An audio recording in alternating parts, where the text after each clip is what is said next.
حمام سنگی گیوی یادگار ذوق، سخت کوشی و پاکیزگی نیاکان.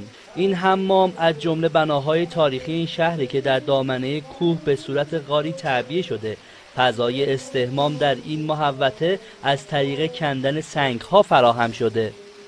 این حمام به عمق 8 متر و به عرض 5 متر در زیر زمین توسط بشر کنده‌کاری شده و در 3 نقطه حمام به صورت طبیعی آب کلاً سرازیر شده به حوضچه‌های نیم متری. 3 نقطه که 2 نقطهش به صورت آب ولن با درجه حرارت بالاتر از 20 درجه و در یک نقطه آب سرد هستش. داخل این حمام شبیه تالار باران استخرهای امروزی است.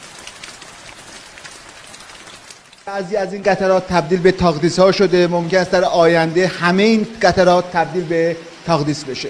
استحمام با آب این حمام به قدری پوست و موی بدن انسان رو نرم و لطیف میکنه که با هیچ فراورده بهداشتی امروزی قابل مقایسه نیست. تنها حمامی در جهان هست که به دلیل املاح و مواد معدنی که دارد نیاز به هیچ گونه مواد شوینده همچون شامپو و صابون نیست. همچنین آب این حمام از نظر نوشیدن برای دفع سنج کلیه خیلی مؤثر بوده. به درستی مشخص نیست که این حمام در چه دوره تاریخی بنا شده.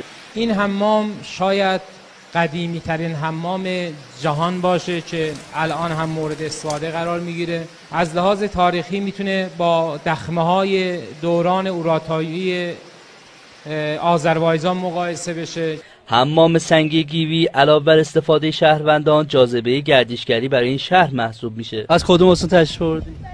من از استان جیلان. از استان تهران. برین تو حمام آبتنی بکنید و بیاین این چای رو بخورین، واقعا صفایی داره. از اون بالا که نگاه میکنی نصف این شهر تقریبا باغه. مسافرامون خیلی خوشحال میشن، نون داغ، تنور رو میبینن، پنیر کره، عسل طبیعی. من دارم آش درست میکنم برای مسافرامون.